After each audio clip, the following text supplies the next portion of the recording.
प्रश्न आहे. तुम्ही म्हणाल की सर गणिताचं लेक्चर आणि तुम्ही हे काय विचारताय, पण परत ह्या ठिकाणी हा प्रश्न विचारणं खूप गरजेचं आहे का, कारण की गणित आपल्याला ते सर्व हे शिकवत आहे. सगळ्यात पहिला प्रश्न म्हणजे मला असं विचारावं वाटतंय की तुम्ही तुमचं ग्रॅज्युएशन झालं, पोस्ट ग्रॅज्युएशन झालं, तुम्हाला नोकरी मिळाली, जॉब मिळाला किंवा तुम्ही बिझनेस तुमचा सुरुवात केली. तुमचा जो पहिलं पेमेंट होणार आहे, पहिला पगार होणार आहे मित्रांनो, तो विचार करून ठेवायचा.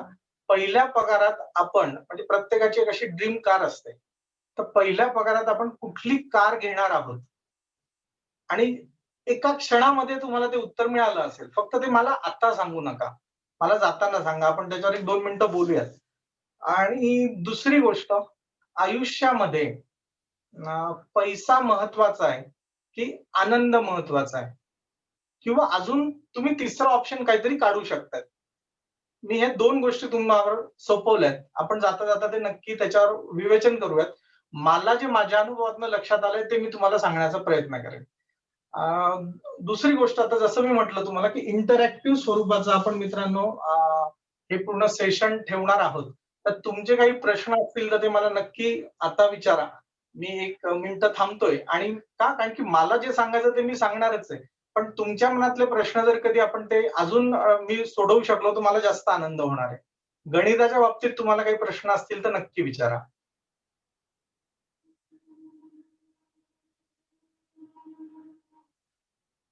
ठीक आहे.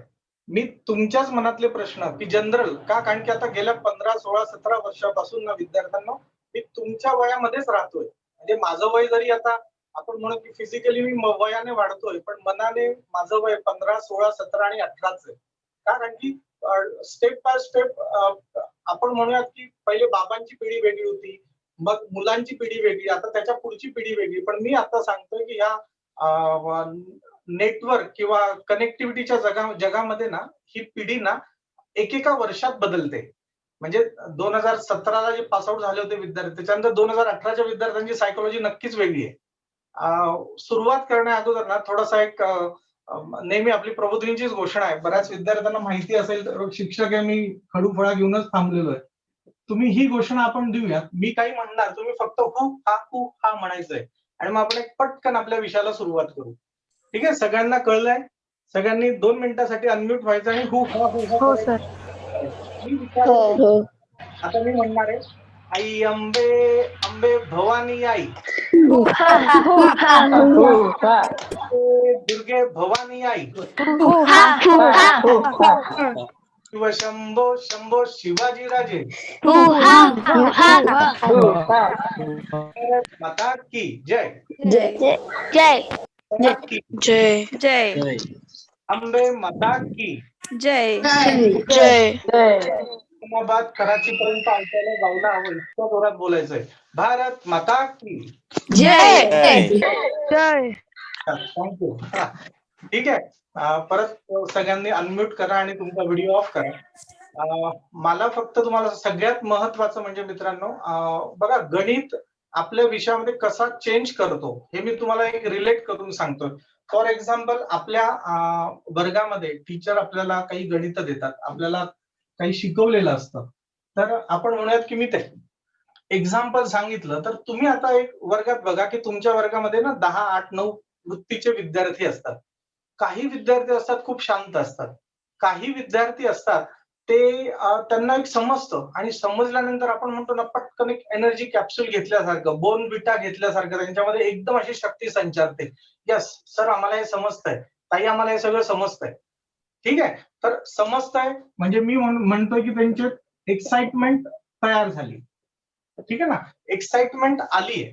पण परत तेच आहे की ती एनर्जी कॅप्सूल सारखं पटकन आपल्याला शांत नाही व्हायचंय. तर ती एक्साइटमेंट आपल्याला शेवटपर्यंत निभवायची. काय होतं बऱ्याच वेळानंतर टीचर सांगतात, टीचर्सच्या पुढे ते विद्यार्थी सांगतात आणि पण मग काय होतं, आपण म्हणतो की त्यांच्यामध्ये पेशन्स नसल्यामुळे ना त्यांना ती गोष्ट नीट मांडता येत नाही किंवा सांगता येत नाही. पटकन फास्ट सॉल्व्ह करायला जातात आणि कुठंतरी ते गणतात. कुठंतरी आपण चुकतो. मग मी आता म्हणतोय की गणित हा असा आहे की आपण खूप लवकर एक्साइट होतो आपल्याला काही समजलं तर. पण दुसरी गोष्ट एक्साइटमेंट बरोबर मित्रांनो आपल्याला पेशन्स पण ठेवायचा आहे. का? कारण की नाही बऱ्याच वेळेला बघा की मॅडम आम्ही सॉल्व्ह करतो, सर आम्ही सॉल्व्ह करतो म्हणतो आणि आपण कुठेतरी परत पटकन चुकतो. तर ते चुकायला नकोय असं मला वाटतंय.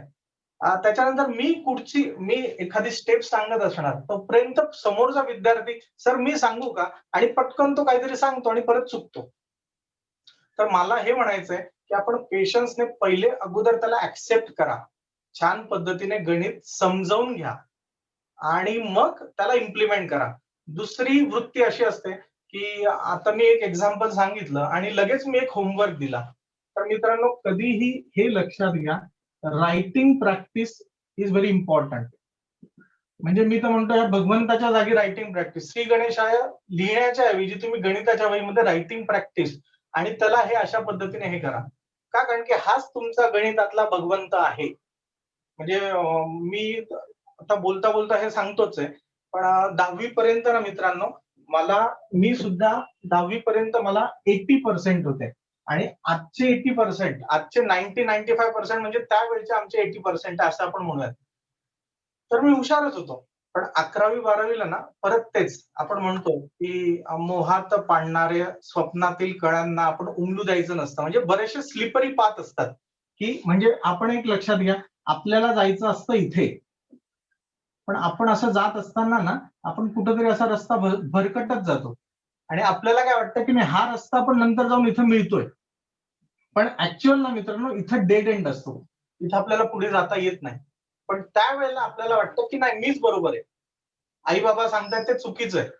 मग आपण हा रस्ता न धरता आपण हा रस्ता घेतो. बरेचसे जण ह्या रस्त्याला जातात. अरे इथं तर डेड एंड आहे.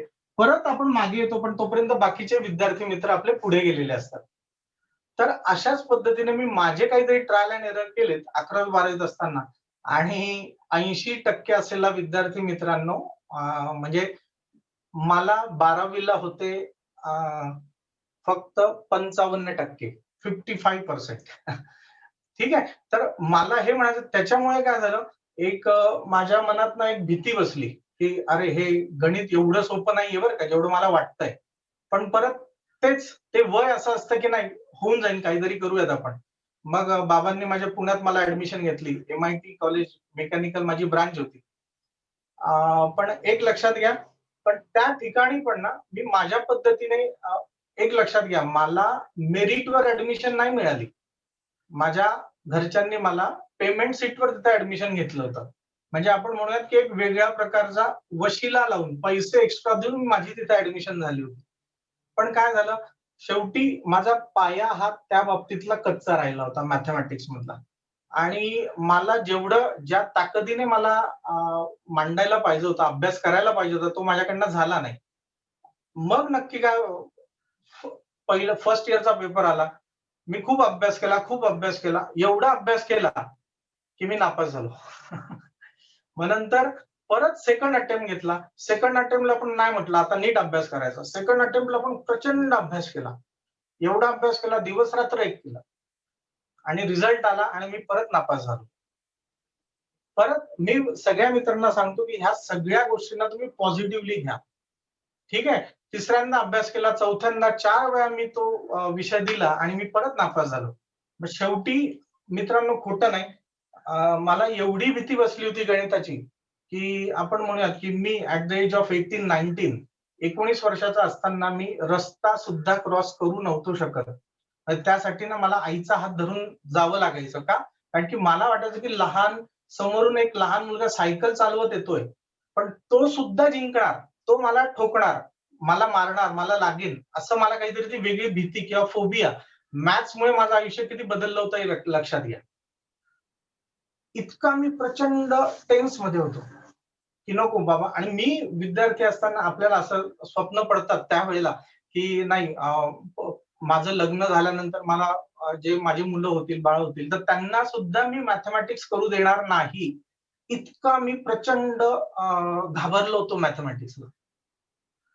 म्हणजे इतकी भीती माझ्यामध्ये मॅथमॅटिक्सची होती. पण लक्षात घ्या, आज मी काय करतोय, तर आज मित्रांनो मी मॅथमॅटिक्सच शिकवतोय. जी गोष्ट मी सर्वांसमोर सांगायला नको, जी गोष्ट मी सर्वांपासून लपवून ठेवायला पाहिजे, ती गोष्ट आज मी काय करतो सर्वांना सांगतोय. का? कारण की परत तेच आहे, की त्या अपयशावर आरूढ मी झालो. तर मला एवढंच म्हणायचंय की कठीण असं जगात काहीच नाहीये. फक्त काही बेसिक थंब रूल्स आहेत. ते थंब रूल्स मित्रांनो तुम्ही फॉलो केलेत ना, तर कठीण असं काहीच नसतं. गणितामध्ये पण ना 6 ते 7च मेन थंब रूल आहेत. ते थंब रूल फक्त तुम्ही फॉलो करा. दुसरी एक गोष्ट मी सगळ्यात महत्वाचं सांगितलं की रायटिंग प्रॅक्टिस. रायटिंग प्रॅक्टिस आपल्या आयुष्यात नसेल तर आपण मॅथमॅटिक्स तेवढं सोपं आपल्याला होऊच शकत नाहीये. म्हणजे मी विद्यार्थी असताना मी नापास व्हायचो, माझी चिडचिड व्हायची. त्यानंतर मी इंजिनिअरिंग सोडण्याचा निर्णय घेतला आणि गावाकडे परत न जाता, का कारण की माझे त्यावेळेचे मित्र मग थर्ड इयरला होते आणि मी परत फर्स्ट इयरला, मग ते एक वेगळा कॉम्प्लेक्स येतो आपल्यामध्ये. त्यामुळे मी त्यांच्यापासून लपण्यासाठी मी पुण्यातच परत ग्रॅज्युएशन करण्याचा निर्णय घेतला. तो ग्रॅज्युएशन करत असताना मी मित्रांनो FY BSc ला असं कॉलेज शोधत होतो की ज्या ठिकाणी मला मॅथमॅटिक्स नसेल. म्हणजे माझं BSc होणार पण मॅथ्स नसणार. पण असं नसतं. मला ए ग्रुप असल्यामुळे मला मॅथ्स घेणं कंपल्सरी होतं. तर एक लक्षात घ्या, फर्स्ट इयरला आमचं अॅन्युअल पॅटर्न, जशी तुमची वार्षिक परीक्षा असते, आमचंही अॅन्युअल पॅटर्न होतं. ते अॅन्युअल पॅटर्न असताना फिजिक्स मी पास झालो मित्रांनो, केमिस्ट्री पास झालो, स्टॅटिस्टिक्स पास झालो, पण मॅथमॅटिक्सचा जो अल्जेब्रा पार्ट होता त्यामध्ये मी परत नापास झालो. पण तरी आपल्याला दुसऱ्या वर्षाला ऍडमिशन मिळते. त्या दुसऱ्या वर्षाला पण ना परत सगळे विषय मी पास झालो. मॅथमॅटिक्स परत नापास झालो आणि माझा फर्स्ट इयरचा पण मॅथ्स नव्हता निघाला मित्रांनो. मग त्यामुळे काय झालं, अनफॉर्च्युनेटली ना परत माझं 1 वर्ष वाया गेलं. म्हणजे मला सांगताना आता थोडं वेगळं वाटतंय, की माझे मित्र ज्यावेळेला इन्कम टॅक्सच्या गप्पा करायचे. इन्कम टॅक्स, अरे मी एवढा इन्कम टॅक्स भरलाय, मी असं केलंय, तसं केलंय. आणि त्यावेळेला मित्रांनो मी माझ्या मित्रांकडनं, "अरे मला ₹500 देतोस का? मेसचे पैसे भरायचे." "अरे ₹1,500 देतो का? रूमचं भाडं भरायचंय." कारण घरून सुद्धा पैसे घेताना घरून येत होते पैसे, पण ते मला वेगळं टॉर्चर होत होतं, की मी नापास होतोय तरी हे मला हे करतायत. पण मग ठरवून नंतर डेस्टिनी मला इथे घेऊन आली. BSc माझं झालं, MSc माझं झालं आणि त्याच्यानंतर क्लासेसचा हा निर्णय जो झाला, तर त्यामध्ये मित्रांनो ठरवून मग नंतर म्हटलं नाही, आपल्याला आता हे सगळं करायला हवं. आणि एक लक्षात घ्या, ज्यावेळेला मी काही फॉर्म्युले विद्यार्थ्यांना सांगणार आहे, पण माझेच फॉर्म्युले पाठ नाही तर मी विद्यार्थ्यांना फॉर्म्युले कसे सांगणार? मी फॉर्म्युले कसे त्याकरता ना, मग मी त्या गोष्टीकडे सलग बघत गेलो, की आपल्याला हे पाठ कसं करता येईल. ठीक आहे ना? मग ते म्हणजे मला सांगताना आनंद होईल मित्रांनो, की 1080 फॉर्म्युले आपण गाण्यांच्या स्वरूपात बसवलेले आहेत. आता परत 1 सेकंदासाठी तुम्ही अनम्यूट करायचं आणि मला उत्तर द्यायचंय. मी गाळलेल्या जागा भरा, फिल इन द ब्लँक्स. मी एक गाणं म्हणतोय, त्याचं उत्तरार्थ तुम्ही म्हणायचं आहे. "तुझे देखा तो ये जाना, तुझे देखा तो ये जाना" नंतर काय येतं बेटा? शब्द काय येतो? गाणं आहे ते. Sanam Sanam Sanam Sanam okay, okay. तुझे देखा तो ये जाना सनम. मला म्हणायचंय तुम्ही ना मित्रांनो 2007, 2008 किंवा त्याच्यानंतर जन्माला आलेले विद्यार्थी आहेत सगळे. आणि हे जे गाणं आहे मित्रांनो 1994 चं गाणं आहे. तर मला तुम्हाला हे सांगायचंय, गणित, मॅथमॅटिक्स आणि संगीत या दोघांचं मी फ्युजन केलं मित्रांनो. का? कारण की आपण ना आईच्या गर्भात असल्यापासून गाणं ऐकतो. आई अंगाई म्हणते, मग आपल्याला झोप लागते. मग पॉझिटिव्ह निगेटिव्ह पोल विज्ञानात संकल्पना आहे. ते एक दुसऱ्यांना अट्रॅक्ट करतात. मी तीच कन्सेप्ट वापरली आणि हे गाण्यांच्या स्वरूपात हे गणित बसवण्याचा प्रयत्न केला. मुलांना ते सहज सोपं वाटलं. 2 मिनिटात तुम्हाला एक प्रात्यक्षिक फक्त दाखवतोय. माझ्या मागे मी हे प्रत्येक माझ्या लेक्चरला आवर्जून सांगतो. का? कारण की ते तेवढंच सोपं आहे. माझ्या मागे सगळ्यांनी म्हणायचंय C+C शिको. C plus C C C plus C C Seiko C plus C Cico C plus C Cico C plus C Cico C plus C Cico C plus C Cico C plus C Slico C plus C Slico मस्त एकदम. बरोबर? C+C सिको, सिसिमा, Kosi, कोकोपी, cocoa, कोकोम, सिसी. एकदम सलग कोणी बोलून दाखवतंय? बिंदास बोला, घाबरू नका. सीसीसी सीको सीसीमा सीसी कोको चिको अच्छा आहे, अच्छा. कोकोपी कोको कोको मला फक्त हे सांगायचं मित्रांनो, हे समोर सगळं आहे आपल्या. तरी आपल्या लक्षात राहत नाहीये. ठीक आहे, पण मी तुम्हाला हे सांगतो, ह्या 4 लाईन्स मध्ये ना तुम्हाला ट्रिग्नॉमेट्री म्हणून नवीन पार्ट असणार आहे फर्दर एज्युकेशन मध्ये. तर याच्यामध्ये ना मित्रांनो, हे ट्रिग्नॉमेट्रीचे जवळपास 24 फॉर्म्युले लपलेले आहेत. 24 फॉर्म्युले. आणि हे असेच फॉर्म्युले तुम्ही जर कधी आपल्या भंडारकर अकॅडमीच्या युट्यूब चॅनलला प्लेलिस्ट मध्ये रिदमिक फॉर्म्युला सॉन्ग म्हणून घेतलं तर त्याच्यामध्ये तुम्हाला 8-9 गाणे नक्की भेटणार आहेत. आणि याचीच दखल राष्ट्रीय कोणत्या चॅनल मध्ये म्हणजे? भंडारकर अकॅडमी चॅनल आहे बेटा, भंडारकर अकॅडमी माझ्या क्लासचं चॅनल आहे. तर त्याच्यात प्लेलिस्ट मध्ये तुम्ही गेला तर तुम्हाला नक्की हे सगळे गाण्यांच्या स्वरूपात आम्ही बसवले. आणि मी परत सांगतो, याची दखल राष्ट्रीय स्तरावर टाइम्स ऑफ इंडिया, टाइम्स जो ग्रुप आहे त्यांनी घेतली. आणि मार्च 2020 मध्ये मला इनोव्हेटिव्ह आयडियाज इन मॅथमॅटिक्स याच्यामध्ये कॅटेगरीमध्ये मला एक्सलन्स अवॉर्ड मिळालेला आहे मित्रांनो. ठीक आहे, आता एक लक्षात घ्या की हाच अभिजित भांडारकर होता की जो 6 वेळा गणितात नापास झाला होता. तर आणि आता हाच अभिजित भांडारकर आहे की त्याला राष्ट्रीय स्तरावर एक पारितोषिक मिळतंय गणितातलं. तर ही जी ट्रान्सफॉर्मेशन आहे, मग मी काय केलं मित्रांनो, मी ती मनातली भीती काढली. जेवढं मला मॅथमॅटिक्सने सप्रेस केलं होतं ना, मी तेवढ्याच ताकदीने वर उडी मारली. पण परत काय, मी त्याला ऍक्सेप्ट केलं. जोपर्यंत तुम्ही त्या गणिताला ऍक्सेप्ट करणार नाही तोपर्यंत तो तुम्हाला कठीणच वाटणार आहे. आणि लक्षात घ्या, गणित हा आपला खरा मित्र आहे. हा इतका जवळचा मित्र आहे आपला, पण आपण त्याला शत्रू मानतो. ती आपला दृष्टिकोन आहे, ती आपली मानसिकता आहे. तुम्ही त्याला चल ये माझ्याबरोबर थांब, का नाही तो तुम्हाला येणार आहे, नक्कीच सोपा जाणार आहे. पण काही बेसिक थंब रूल आहेत मित्रांनो, ते थंब रूल जर कधी तुम्ही फॉलो केले, ते पाळले, तर मला नक्की वाटतंय की ते एकदम सोपं असणार आहे. आणि ना एक फक्त लक्षात घ्या, शीतल ताई आहेत, गायत्री ताई आहेत, अश्विनी ताई आहेत, हे सगळे तुम्हाला गणित सोपं करून सांगण्याचाच प्रयत्न करतायत. आपण त्या ताकदीवर किंवा त्या दृष्टीने त्याच्याकडे बघत नाहीये. माझं सगळ्यांना एकच सांगणं आहे, किमान आयुष्यात एका विषयात तरी 100 पैकी 100 आणवायचे. टार्गेट ठेवायचं ते. हा भले दुसऱ्या विषयांमध्ये नापास झालो चालेल, पण एका विषयात 100 पैकी 100. तो गणितच असायला पाहिजे असं मी म्हणत नाही. पण आपण म्हणतो ना, एक आपल्या लोकल लँग्वेजमध्ये खुन्नस किंवा एक ती जिद्द असते. ती जिद्द तुम्ही आणा स्वतःमध्ये. आणि ती आणली ना मित्रांनो, तर सगळं आयुष्य सोपं आहे. आणि मॅथ्स असा आहे की जो मॅथ्स मध्ये, फॉर एक्झाम्पल, माझ्या काही विद्यार्थ्यांना अगोदर 20 मार्क होते, काही 60 मार्क होते, म्हणजे नापास झालेले होते. त्यांना मित्रांनो नंतर 100 मार्क्स आलेले. तुम्ही फक्त विचार करा, म्हणजे फॉर एक्झाम्पल त्याचा पगार 7,000 होता, त्याने इतका अभ्यास केला की त्याचा नंतर पगार 1,00,000 रुपये झालेला आहे. लक्षात येत आहे? कन्सेप्ट हा जो कॉन्फिडन्स असेल ना त्याला आयुष्यामध्ये कायम म्हणजे कधीही तो डिप्रेस झाला ना, त्याने फक्त त्याचं मार्क स्टेटमेंट ओपन केलं, 100 आहे, आपल्याला जास्त बोलायचं नाही, मी काही करू शकतो. हा कॉन्फिडन्स मित्रांनो तुमच्यामध्ये यायला हवा. आणि त्याच्यासाठी मला समजलेलं एकच त्याला पर्याय आहे, आणि ते म्हणजे रायटिंग प्रॅक्टिस. बरेच जण काय करतात, सोफ्यावर असे लोळलेले आहेत, तारक मेहता बघतायत, शिनचॅन बघतायत, ठीक आहे ना, आणि मग पाहता पाहता अभ्यास करतात. एकदम चुकीची प्रॅक्टिस आहे.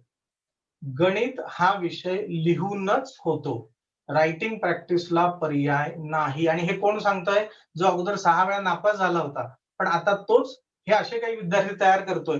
तर का? कारण की हे मी स्वतःच्या आयुष्यामध्ये जेव्हा इम्प्लिमेंट केलं, त्यानंतर मला हे मित्रांनो सगळं समजलेलं आहे. तर ह्या गोष्टी मित्रांनो तुम्ही नक्की फॉलो घ्या त्याचा. तर आणि सगळ्यात महत्वाचं ना, गणित हे सोपं कधी वाटेल तुम्हाला माहिती का? जेव्हा ऍज अ टीचर म्हणून तुम्ही ते ऍक्सेप्ट करा. टीचर म्हणून ऍक्सेप्ट म्हणजे तुम्ही समोर तुमच्या काही 4-5 विद्यार्थी मित्रांना घ्या आणि त्यांना एखादी कन्सेप्ट समजून द्या. जेव्हा तुम्ही ती कन्सेप्ट समजून देणार, तेव्हा तुम्ही नकळतपणे शिक्षकाच्या रोलमध्ये जातात. शिक्षकाच्या रोलमध्ये गेल्यानंतर ना, मुलं काय काय प्रश्न विचारू शकतात, तर त्यावर मग तो आपण नक्की विचार करू शकतो. आणि त्या पद्धतीने तुमचा तो अभ्यास अजून तोडीचा किंवा ताकदीचा होणार आहे.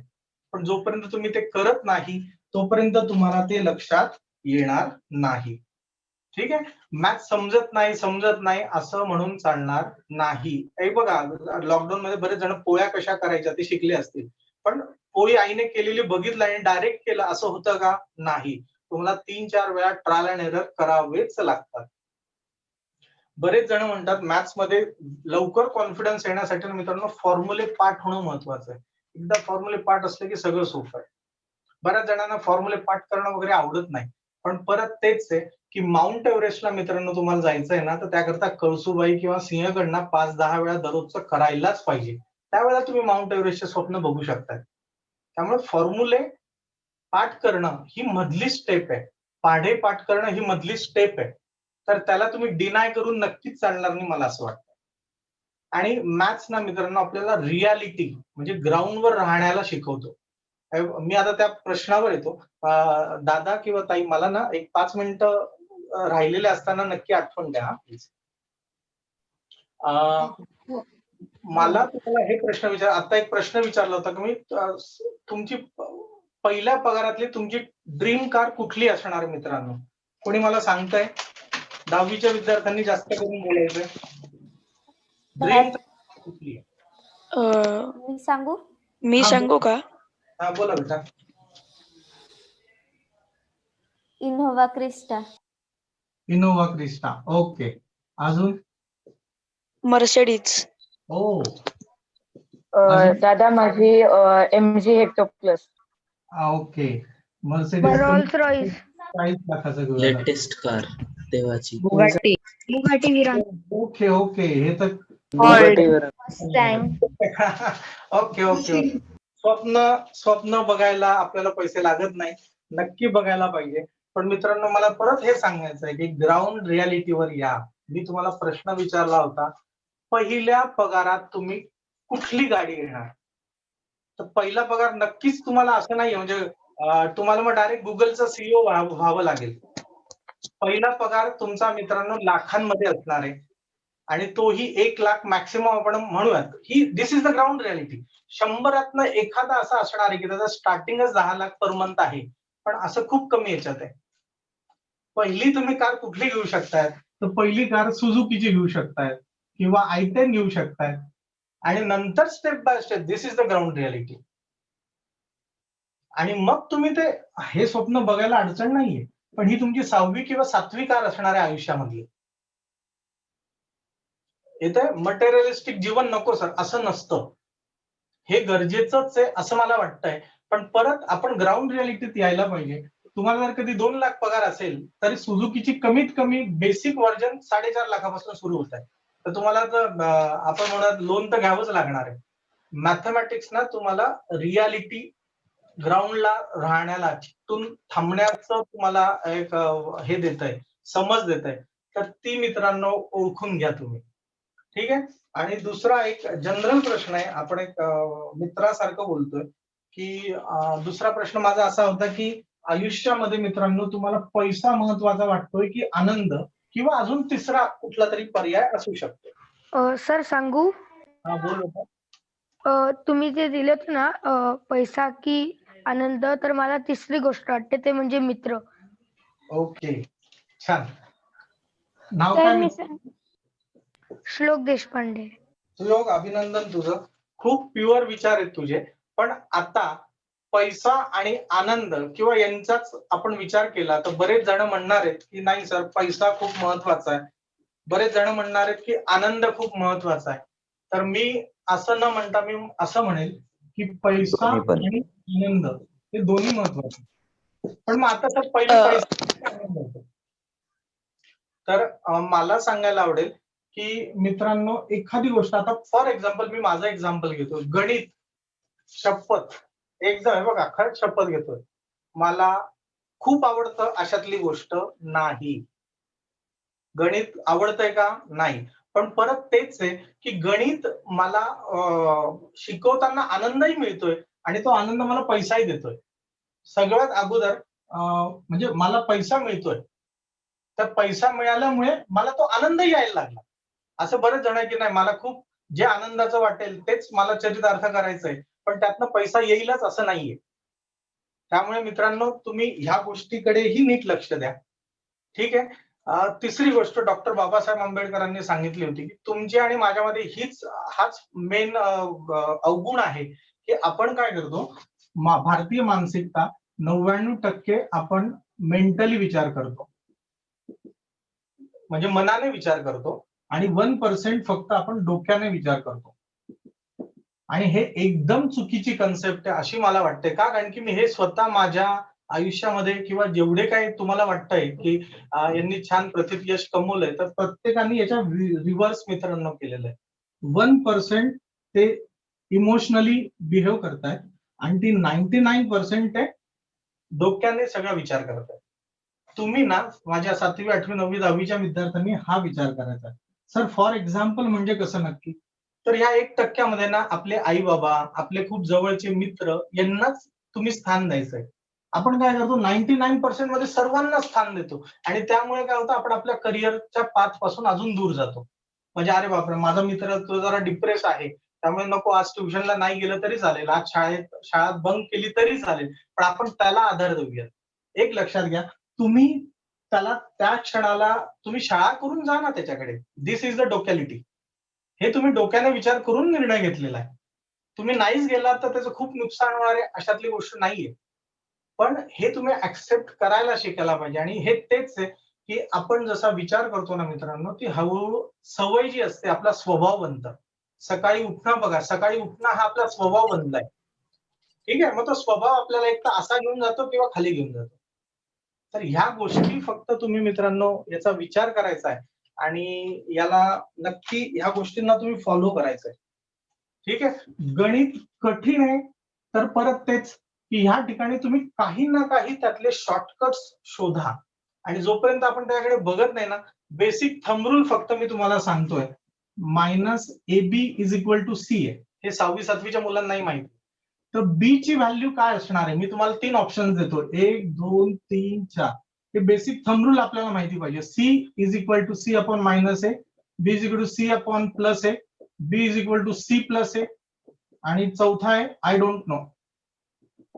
मी सांगू? सांगा बेटा. Option 1 B = C/-A. ओके, अच्छा. दूसरा और एक चीज देखो, एक लक्षात घ्या, ह्या ठिकाणी ना बऱ्याच विद्यार्थ्यांनी ना, हे मी का नापास झालो, तर मी माझ्या ह्या कन्सेप्ट क्लिअर नव्हत्या म्हणून नापास झालो. त्या बेसिक कन्सेप्ट मित्रांनो फक्त क्लिअर करायच्या. बी ची व्हॅल्यू C/+A नाही येणार, बी ची व्हॅल्यू C/-A येणार आहे. का? कारण की एका वेळेला एकच ऑपरेशन होतं. सर फॉर एक्झाम्पल मला तर आठवतंय +1 केल्याचं मी, तर तू +1 कुठं केला होता बेटा ते हे बघ. तू -A + B = C, तर B = C+A तू केला होता. ही झाली बेसिक थंब रूलची गोष्ट. म्हणजे मी तुम्हाला हे का सांगतोय, खोटं नाही, मी इंजिनिअरिंगचे क्लासेस घेतो, पण पहिले 8 ते 10 दिवस मित्रांनो माझा लसावी, मसावी, LCM, HCF हे कन्सेप्ट क्लिअर करण्यामध्ये जातो. का? कारण की परत सब समाज को लिए साथ है आगे है बढ़ते जाना. सगळ्यांना पहिले एका प्लॅटफॉर्मवर आणावं लागतं आणि मग मला पुढे जावं लागतं. आणि म्हणून मग ते 20चे 100 मार्क होतात, 25चे 100 मार्क्स होतात. तर B = C+A. एकच पॉइंट लक्षात घ्या, -A आणि B मध्ये कुठलं रिलेशन आहे, प्लस का मायनस आहे? प्लस. मायनस आहे तर मायनस इकडे गेल्यावर प्लस होणार आहे. आणि -A आणि B मध्ये कुठलं रिलेशन आहे बेटा? मल्टिप्लिकेशन. गुणाकार. मल्टिप्लिकेशन. मित्रांनो इकडे आला डिवाइडच होणार आहे, डिव्हिजनच होणार आहे. एका वेळेला एकच ऑपरेशन होतं, प्लस का होगा minus end vice versa, minus का होगा प्लस, इंटू का होगा डिवाइड एंड डिवाइड का होगा इंटू, बस यही होगा. एक साथ प्लस का माइनस भी होगा और इंटू का डिवाइड भी होगा. खाऊ है क्या? नहीं, ऐसे नहीं होगा. At a time only 1 operation. आणि मी असं म्हणत नाही, 100 पैकी 10 20 30 जणांना नक्की हे माहित असतं, कुठंतरी आपण गणतो. मग ह्या बेसिक छोट्या छोट्या गोष्टीत ना तुमच्या सर्वांचे ना प्रॉब्लेम्स कुठे होतात? तुमचे सर्वांचे प्रॉब्लेम मित्रांनो साइन कन्व्हेन्शन्स मध्ये होतात. सिली मिस्टेक्स आपल्या काहीतरी होतात. त्या सिली मिस्टेक्स न होण्यासाठी ना ताई जे सांगतायत, दादा जे सांगतायत, ते फक्त नीट शांतपणे ऐका. आणि परत एकदा सांगतोय, आयुष्यात कठीण असं काहीच नाही. एक लक्षात घ्या, जो विद्यार्थी गणितापासून लपत होता, गणित नको म्हणत होता, तोच विद्यार्थी आज गणितात माझ्या दृष्टीने मी खूप छान पद्धतीने माझं काम सुरू आहे. आणि परत तेच आहे की हे मी नाही ठरवलंय, हे त्या भगवंताने ठरवलंय की नाही तू जा आकुर्डी निगडी प्रांतामध्ये आणि तिथल्या विद्यार्थ्यांना तू अजून छान पद्धतीने तू सकस कर. म्हणून ती जबाबदारी त्यांनी माझ्यावर दिलेली. तर कुठल्याही गोष्टीला वेळेनुसार बरोबर तुम्ही 0 पासून सुरुवात करा. सगळं सोपं आहे. आणि जाता जाता एक महत्वाची गोष्ट, तुम्ही ना मित्रांनो नेहमी अभ्यास मी आता जसं सांगतोय तसाच करायला पाहिजे. म्हणजे ह्या ठिकाणी तुमची एक्झाम आहे, एक्झामचा दिवस आहे. तर जेव्हा तुम्ही फर्स्ट चॅप्टरला रिव्हिजन करतायत ना, तर त्याला हा स्पॅन तुम्ही खूप मोठा द्या. फर्स्ट चॅप्टरच्या रिव्हिजनला वेळ खूप द्यायला पाहिजे आपण. आपण नेमकं त्याच्या उलट करतो. आणि मग जेव्हा सेकंड रिव्हिजन होते त्याला आपसूक या फर्स्ट चॅप्टरला आपल्याला वेळ जरा कमी लागणार आहे. म्हणजे इथं 2 तास लागले तर इथं 1 तास लागणार. परत जेव्हा तिसरा रिव्हिजन तुम्ही करणार त्याला तुम्हाला 30 मिनिटं लागणार, 10 मिनिटं लागणार आणि शेवटी 5 मिनिटात तुमच्या फर्स्ट चॅप्टरला रिव्हिजन होणार आहे. आपलं किंवा तुमचं माझं नेमकं उलट होतं. आपण काय करतो, फर्स्टला खूप कमी वेळ येतो, म्हणजे पहिल्यांदा 5 मिनिटात येतो. पण ज्या वेळेला आपली एक्झाम असते ना त्यावेळेला आपण त्याला 1 किंवा 2 तास देतो. आणि मग दुसऱ्या दिवशीचा पेपर असतो, मग आपला एका दिवसामध्ये एकच चॅप्टर झालेला असतं. मग मित्रांनो त्याला रिव्हिजन नाही म्हणत, त्याला अभ्यासच म्हणतात. This is the revision, this is the abhyas. बात समझ में आ रहा आपको? तर सबने मन से बात करना है. मैथ्स बहुत इंटरेस्टिंग है. बोला. मैथ्स बहुत इंटरेस्टिंग है. बहुत सच में इंटरेस्टिंग है. सच में सच इंटरेस्टिंग में है. इंटरेस्टिंग है. Best सच में इंटरेस्टिंग है. उसे इमोशनली चैलेंज करो. तू मेरा दोस्त है, तू मेरा दोस्त है. उससे इमोशनली चैलेंज करो. तू मेरा दोस्त है, तू मेरा दोस्त. तेही कॉपी केलं, इमोशनली चॅलेंज करो. Okay, no problem. ठीक आहे. पण मला तुम्हाला फक्त मित्रांनो हे सांगायचंय की त्याला ऍक्सेप्ट करा आणि खेळत राहा. म्हणजे मी जेव्हा ज्या वेळी नापास होत होतो तर त्या वेळी ना माझी खूप चिडचिड व्हायची. पण त्यावेळेला ना माझी आई मला नेहमी सांगायची की अरे बेटा जाऊ दे, जे होतं ना ते चांगल्यासाठी होतं. माझ्याकडे ना अजून माझी चिडचिड व्हायची, अरे हे मी नापास झालो हे कुठे चांगल्यासाठी झालंय. परत दुसऱ्यांदा नापास झालो, नाही बेटा जे होतंय ना ते चांगल्यासाठी होतं. मग एके दिवशी मी आईवर चिडलो, म्हटलं अगं आई मी नापास होतोय, हे कुठं चांगल्यासाठी होतंय. मग मला त्यावेळेला विवेकानंदांचं एक वाक्य वाचनात आलं, I know I am something because God does not create garbage. मला ऍज अ माणूस म्हणून माणसाने देवाने जन्माला घातलंय, तर मी असा फालतू नाही ना, माझ्याकडनं काहीतरी करून घ्यायचंय त्याला. मला आईचं ते वाक्य आज मला त्याची प्रचिती येते की मी 100% एफर्ट्स दिले. तर आज जे होतं, आज बघा ना तुमच्या सारख्या 100 मुलांसमोर मी बोलतोय. आतापर्यंत एवढे 20,000 इंजिनियर्स माझ्या हातून ट्रेन झालेले, तर हे चांगल्यासाठीच झालं ना. म्हणजे मी त्यावेळेला नापास झालो, तर हे मी तुम्हाला शिकवण्यासाठी नापास झालो, याला मी पॉझिटिव्हिटी घेतोय. आणि शेवटी 2 मिनिटं राहिलेत. जाताना मी फक्त सांगतोय मित्रांनो, बऱ्याच ठिकाणी ना असं एक वाक्य असतं की जो खूप मेहनत करतो ना त्याच्याकडे यश नक्कीच येतं. पण बऱ्याच ठिकाणी असं असतं की जो खूप मेहनत करतो ना त्या ठिकाणी यश बऱ्याच वेळेला येत नाही. मग ना हे लोक ना निगेटिव्ह होतात आणि आयुष्यभर त्या यशाला टोमणे देत असतात की हे नालायक आहे, हे कठीण आहे, हे सगळं येत नाही. मला तुम्हाला सांगायचंय, तुमचे जर कधी प्रयत्न 100% प्युअर असतील, 100% प्युअर असतील, तर यशाला तुमच्याकडे येण्याशिवाय पर्याय नाही. पण त्यामध्ये 1% सुद्धा इम्प्युरिटी नको हा मित्रांनो. ते आलं तर मग संपलं सगळं, मग मजा नाही. 100% 1000 दिवस तुम्ही कुठलंही काम करा, तुम्ही जॉब करा, तुम्ही बिझनेस करा, पण 1000 दिवस तुम्हाला काहीच लक्षात नको राहिला, फक्त तो अभ्यास. भगवंता शपथ सांगतोय, मी जे अनुभवतोय ते तुम्ही अनुभवू शकताय. ठीक आहे ना. मी कुठून तरी 40,000च्या गाडीवरनं मी सुरुवात केली आणि आज तुम्ही माझे आहेत म्हणून मी तुम्हाला सांगतोय हा. तर आज मी माझ्या पद्धतीने माझी ड्रीम कार मी घेतलेली आहे. असं स्वप्न तुम्ही पाहू शकताय.